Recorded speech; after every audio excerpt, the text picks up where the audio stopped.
kādu Samsung siltumsūkni izvēlēties. Ja tev ir kompakta ēka, ko mēs arī novērojam jau 2 gadus, šobrīd projekti iet aptuveni no 60 līdz 100 kvadrātmetriem, mēs ieteiktu kompakto versiju, jo katlu mājas platības nav tik lielas, ja?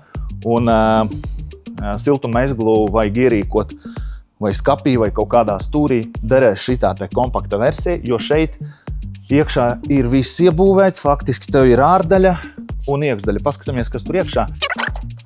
260 litri siltā karstā ūdens sagatavošana, ir izplešanas tvertnes apkurei un tur tālāk mēs neredzam, ir arī karstā ūdens izplešanas tvertne, siltumainis, visi sūkņi, viss, kas ir vajadzīgs. Faktiski atrodam 1 kvadrātmetru platības, ieliekam.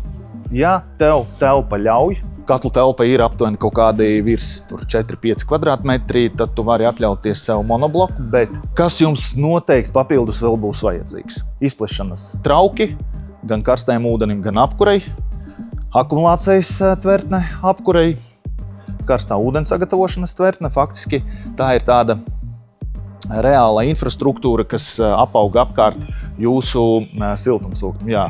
Kāda atšķirība starp monobloku un split versiju? Šī ir split versija un šī ir split versija.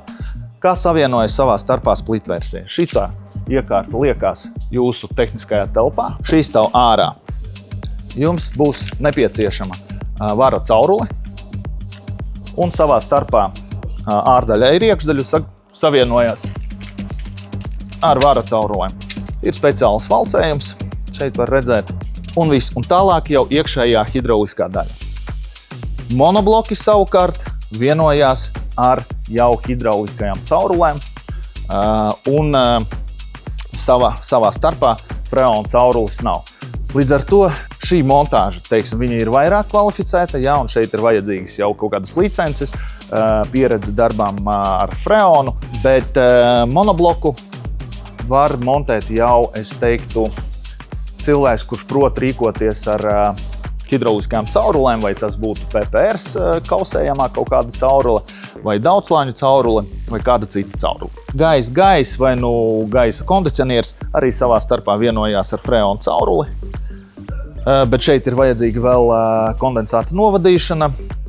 Labi, ja to var izveidot paštecē, ja nē, pielietojam kondensāta sūkņus.